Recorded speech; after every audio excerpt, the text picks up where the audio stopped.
Welcome everyone to White Mountain Education's Sunday broadcast.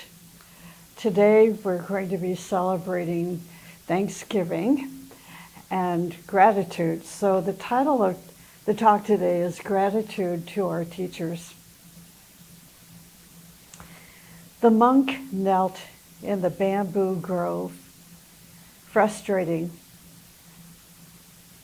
knotting his brow. Master, he implored, I meditate day and night, yet enlightenment eludes me. What is the secret? The master smiled gently. Tell me, what did you have for breakfast? Confused, the monk replied, Kanji, the same as every day. And who prepared it? Well, the cook, of course. And where did the rice come from? The monk hesitated. Well, the farmer, I guess. And the rain that nourished the rice? The master's eyes twinkled. The sun that ripened it? The earth that held its roots? Understanding dawned on the monk's face. He had been so focused on his own pursuit, he had forgotten the intricate web of life supporting his very existence. Gratitude, the master said softly, is the key that unlocks the door to enlightenment. It opens your heart to the interconnectedness of all things, to the countless blessings that surround you in every moment. The monk bowed his head, a newfound appreciation blooming in his chest. From that day on, his meditations were filled not with striving only, but with gratitude now. And in that gratitude, he found the peace that he had been seeking. A great sage says that a person is equal to their gratitude. We must be grateful for the opportunities that are given to us. Every opportunity, whether it is painful or joyful, is a chance to increase the light within us. Gratitude means seeing opportunities and being grateful to the giver of those opportunities. Opportunities which can help us awaken, stand on our own feet, and build a strong spiritual foundation. Now, Master M, in speaking about gratitude, says that gratitude is a great motive force, a great motive force. No one seeks gratitude, but great is the quality of this power. He says gratitude acts as a purifier, and whatever has been purified is already more easily moved. Thus, gratitude is a means of accelerating the spiritual path, the path of life. Gratitude purifies. It attracts new energies. So this gives us an introduction to the power of gratitude and the deep esoteric significance of gratitude. So it goes beyond us saying thank you for this and thank you for that. That thank you takes us into our heart and takes our consciousness deep into the threshold of what gratitude is.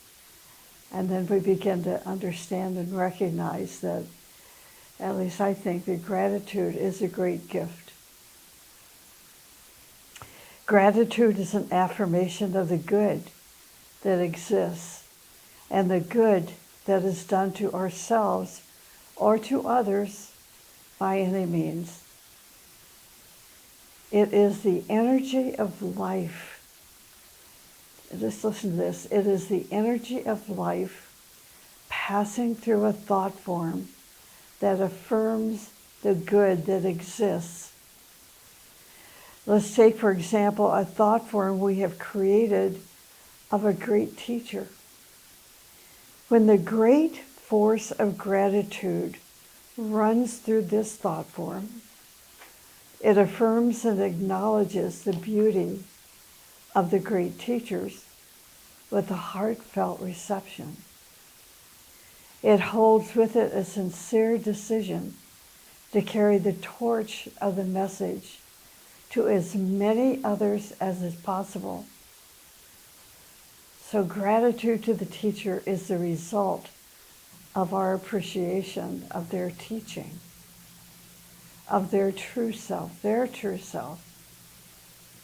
This appreciation sets a value in front of us to strive for. So gratitude is the ability to stand in the consciousness of our transpersonal self and to pour our love and blessings to those who have helped us in any way to progress on the spiritual path. Now I'd like to share a quote from the book Fiery World with you, verse 127. It says, "One must understand the beauty of giving, for merely earthly givings do not affirm the chalice." And I'm going to read this again. One must understand the beauty of giving, for merely earthly givings do not affirm the chalice. The teaching always emphasizes the principle of giving. Giving is considered the process through which a person eventually discovers their true self in themselves, but also in others. But superficial giving is not considered giving. For example, people give because it's tax deductible, or because they cannot use the things that they give, or because the thing is ready to be thrown away. But real giving has sacrifice. It has love. It has understanding of the real need, understanding of a real need. But real giving has sacrifice too. It has love. It has understanding. It carries the heart energy, compassion, joy, and freedom.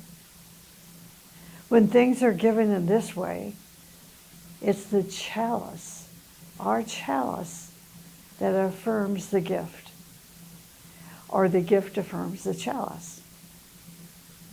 Because all true gifts are in the chalice and from the chalice.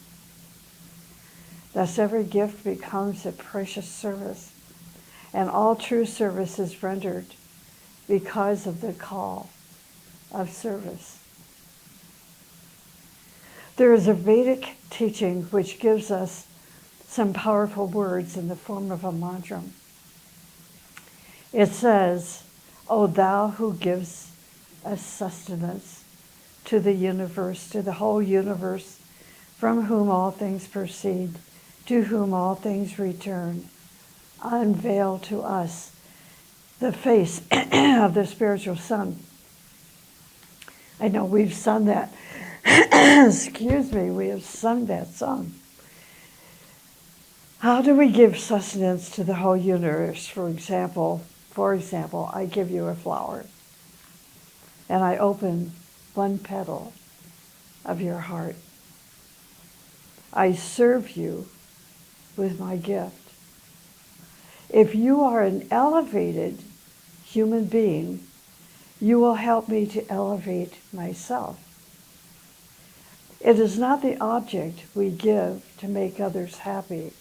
It is the outpouring quality of gratitude that we are evoking from the heart of the receiver that transforms the person. This is why it is important to exchange gifts. Give things that carry your love and evoke gratitude. It is also good to give to your group.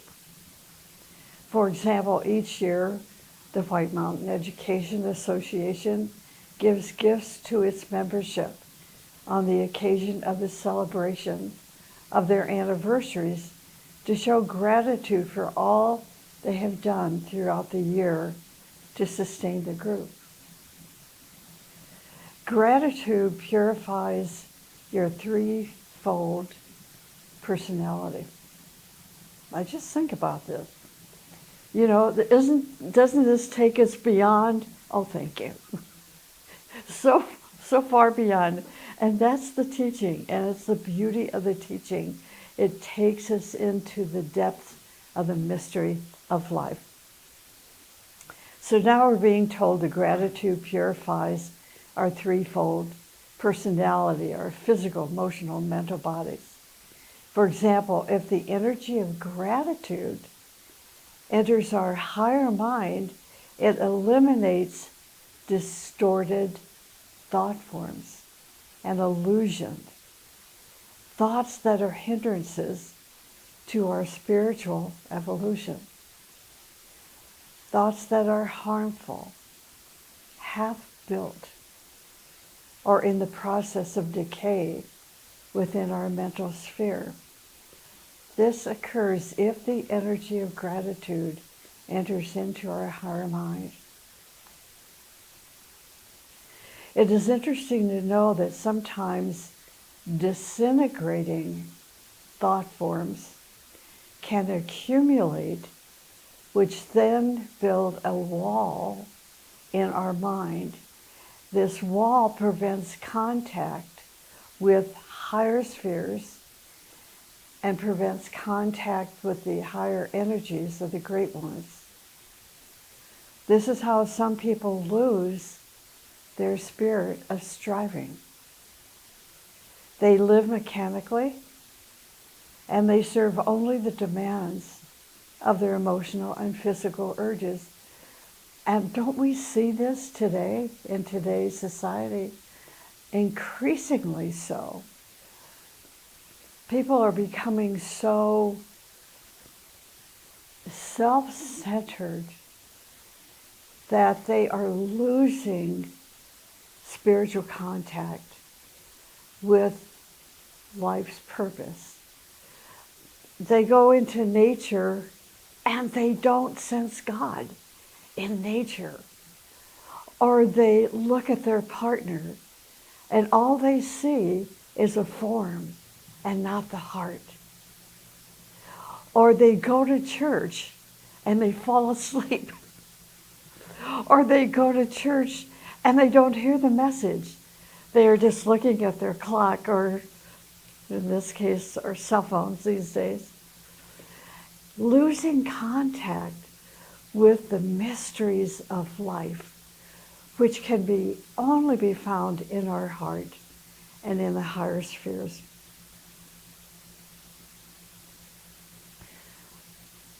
So they live mechanically and serve only the demands of their emotional and physical urges. But when our mental sphere is relatively purified, it works in a much better way, as does our emotional sphere. So the power of gratitude. This is the power of gratitude.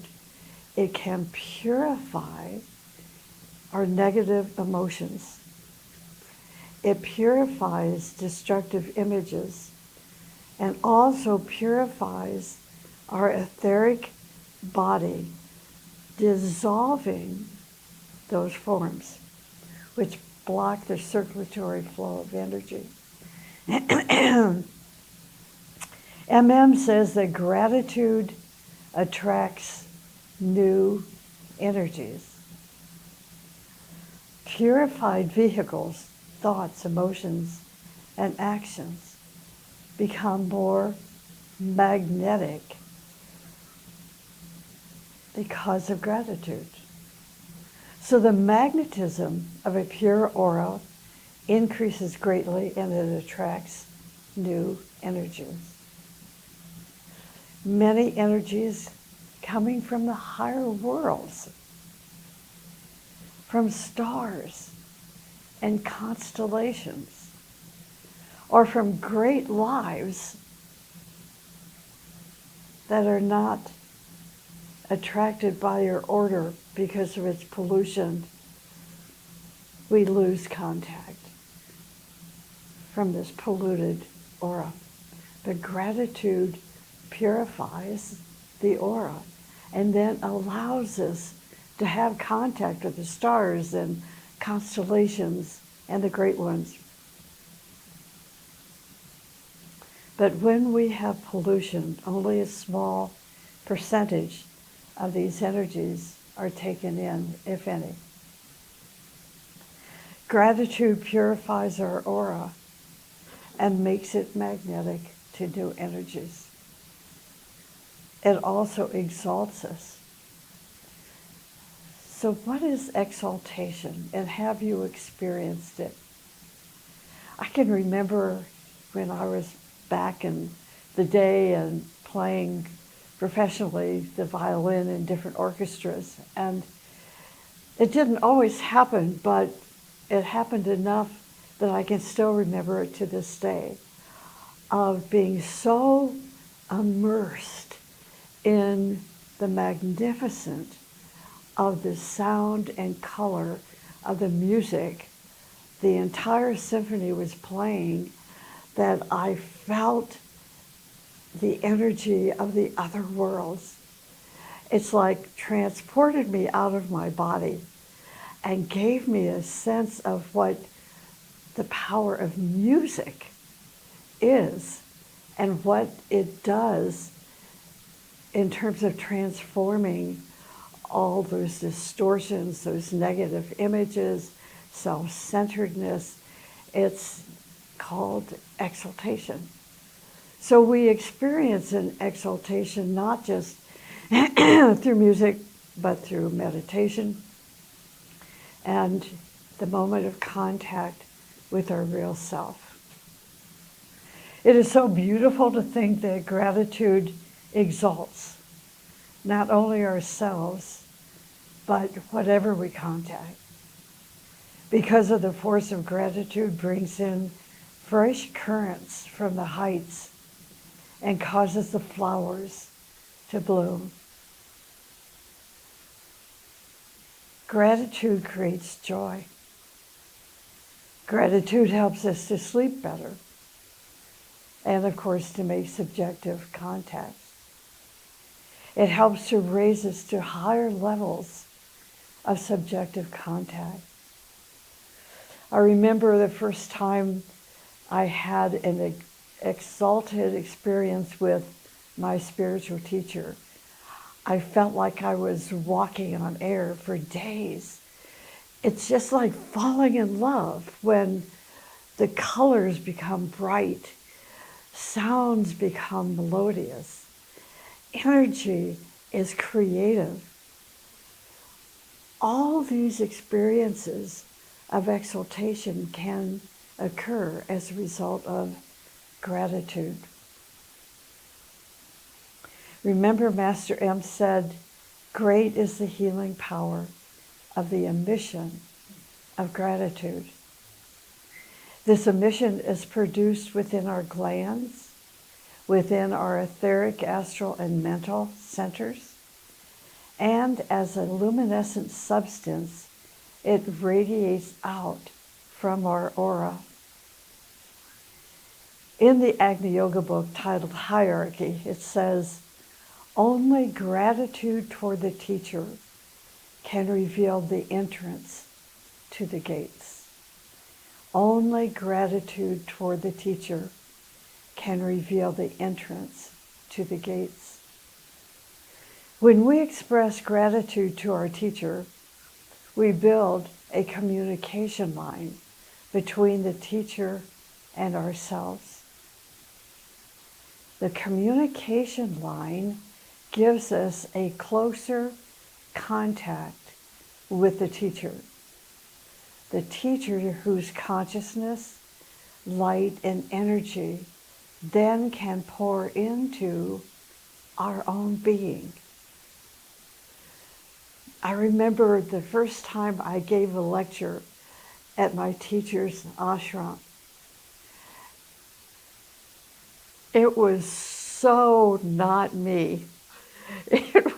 Not putting me down, but I was so elevated and so fiery charged with his energy, and he was sitting in the back of the ashram, just his eyes twinkling, and he knew I was experiencing his energy. And so, of course, I gave a great talk, a great presentation, not because of me, but because of that energy that was flowing from him into my being. It was quite a gift. There are also gates that are entrances, which are found between the levels of the planets and also between the planes. Our communication with the teacher passes through these gates and levels, which gradually open as we strive toward the teacher in gratitude. Gratitude to the teacher is the result of our appreciation for their teaching, for their true self. This appreciation sets a value in front of us to strive for.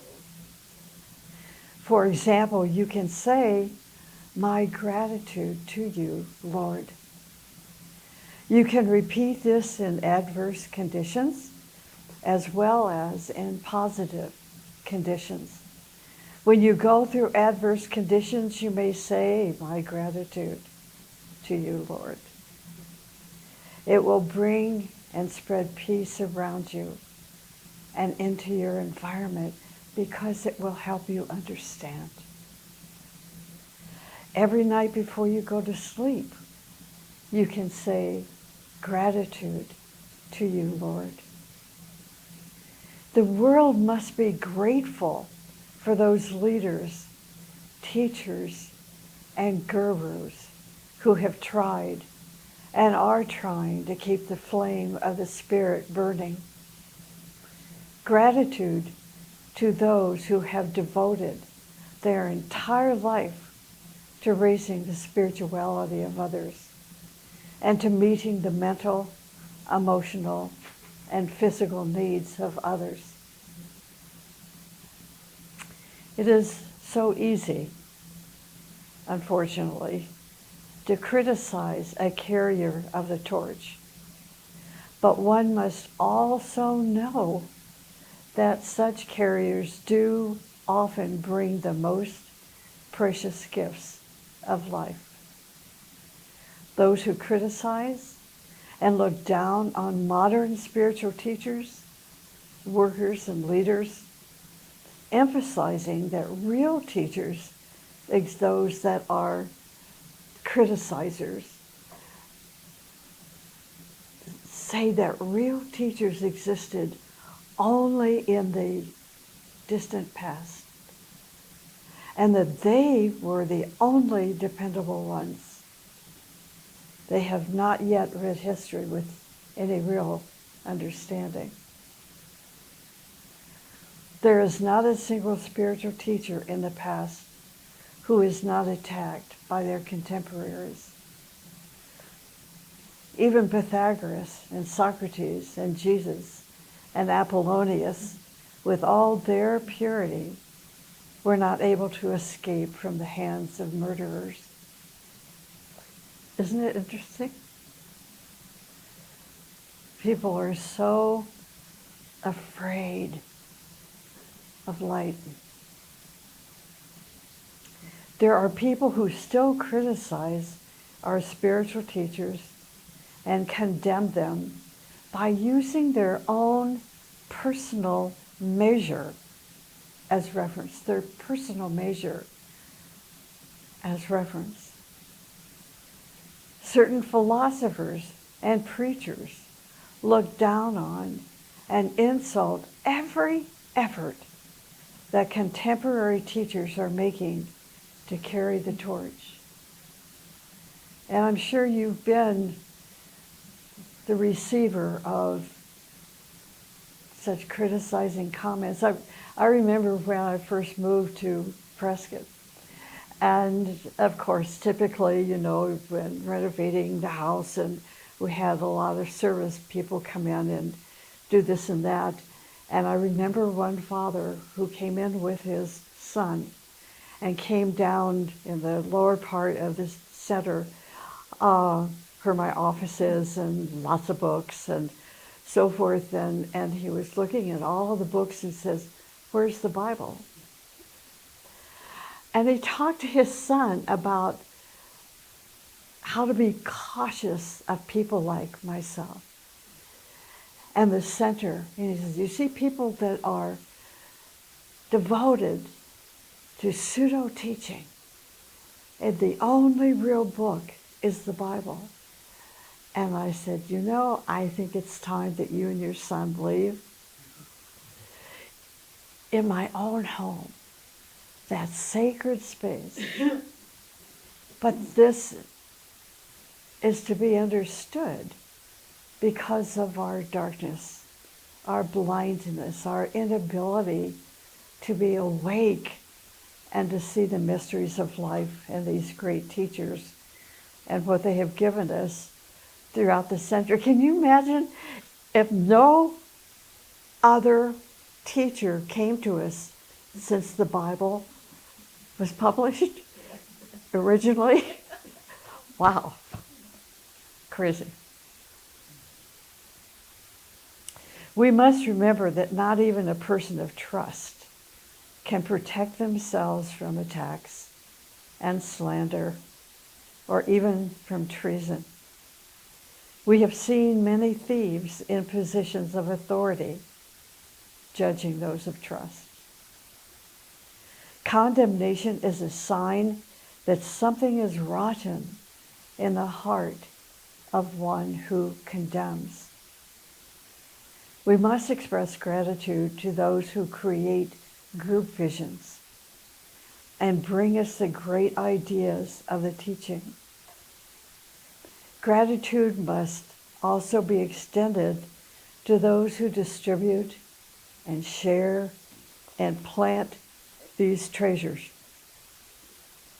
who plant these visions in different places through their speech, through their tireless labor, through their writings and songs and music and art and so on, whether the past or the present. Shakespeare is known as having said, "I hate ingratitude more in a man than lying, vainness, babbling, drunkenness, or any taint of vice whose strong corruption inhabits our frail blood." That was Shakespeare. Living in a country like the United States provides an abundance not experienced in undeveloped countries. Countries like Eastern Europe, South and Central America, the Middle and Far East, and Africa. I often see how we as a society are affected by such thoughtless arrogance, that where the spirit of gratitude has dimmed. Our mechanical, physical senses become so saturated with pleasure and with expectation that we find it very forbidding and frightening to accept a condition of lack. At the first experience of deprivation, we're going to barter our bliss of spirituality in order to satisfy our earthly deprivation or lack. So what does it mean to barter our bliss of spirituality? It means that we are throwing away the essence of the teaching. We throw away our time spent in service to others. We throw away our gratitude and return to living a life of an ordinary person, devoid of the spirit of gratitude.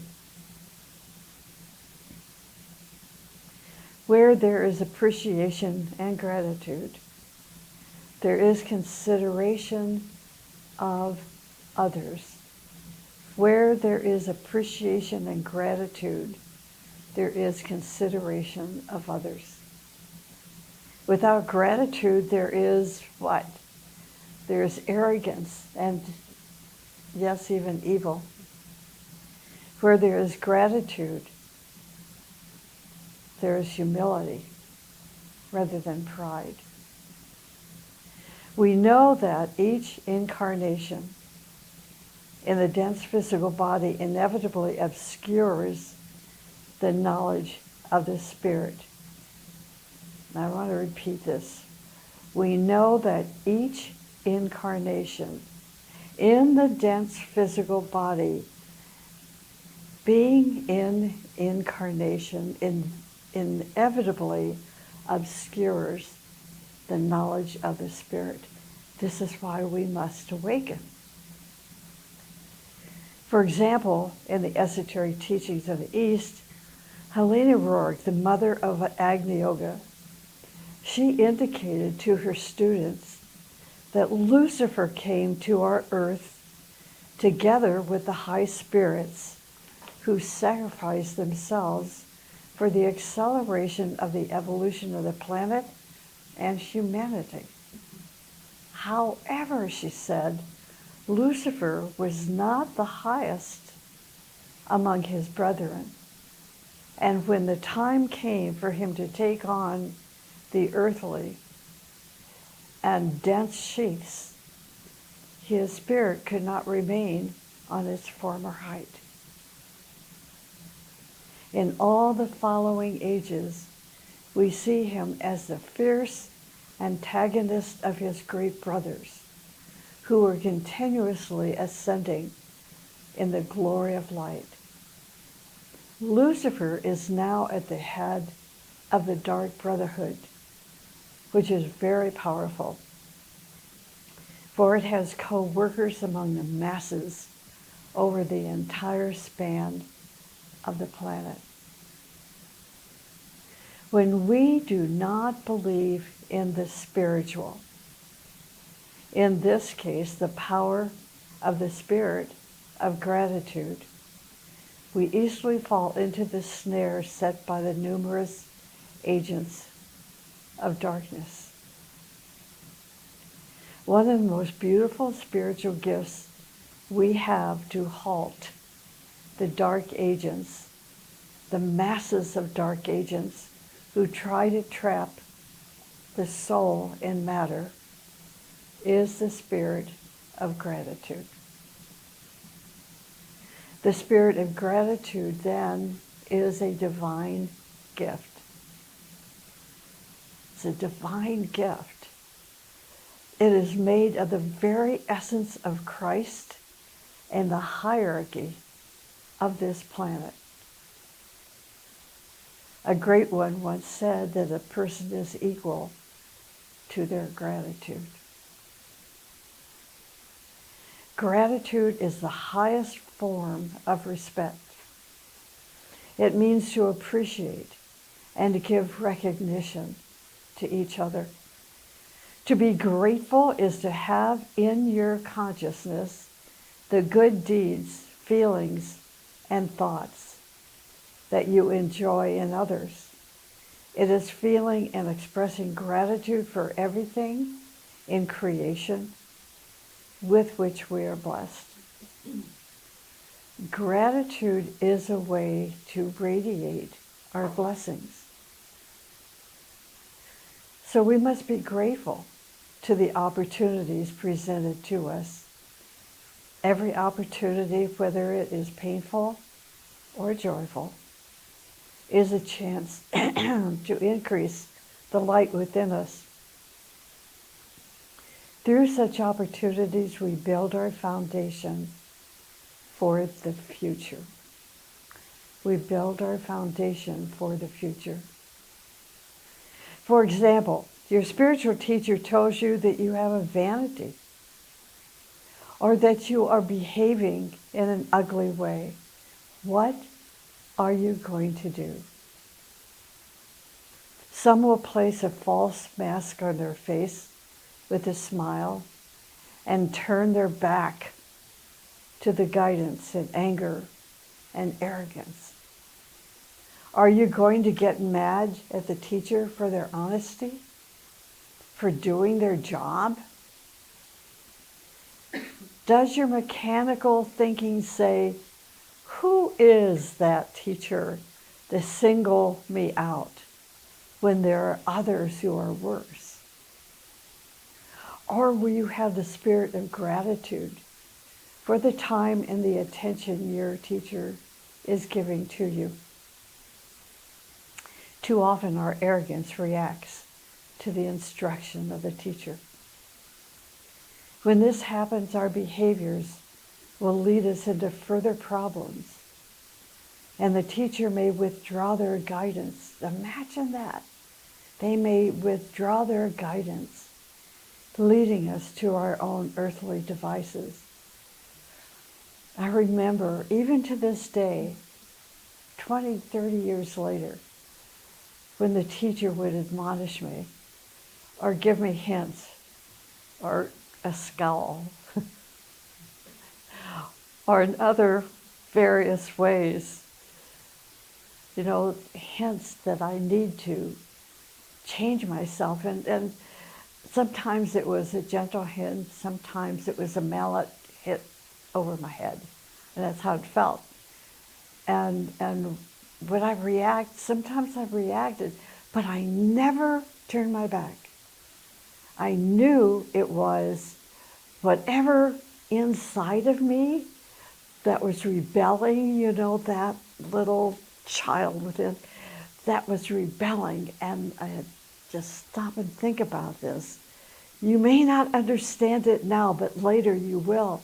And to this day, I still remember those moments of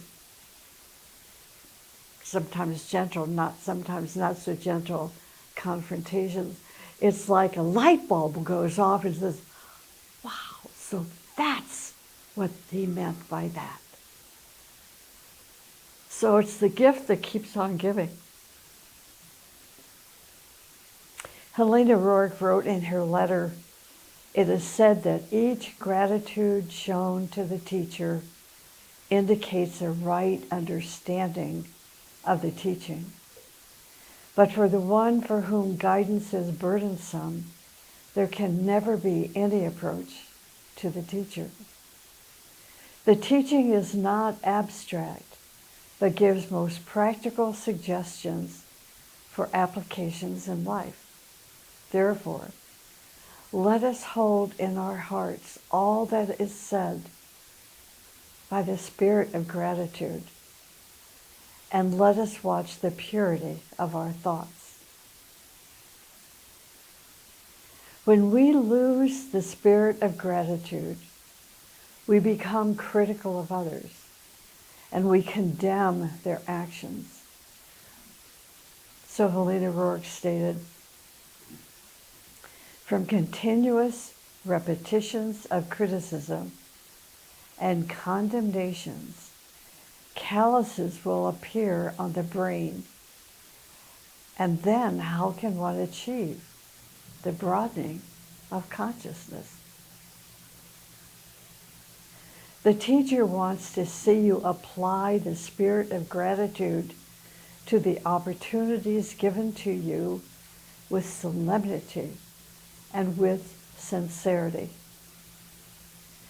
So in conclusion, a great initiate said, in the teaching it is said that the flame of devotion and gratitude is above all other fiery offerings. But alas, the initiate said these two qualities are particularly rare among the inhabitants of this planet. If we do not know how to express our gratitude, we will never digest the things that we receive. So happy Thanksgiving week.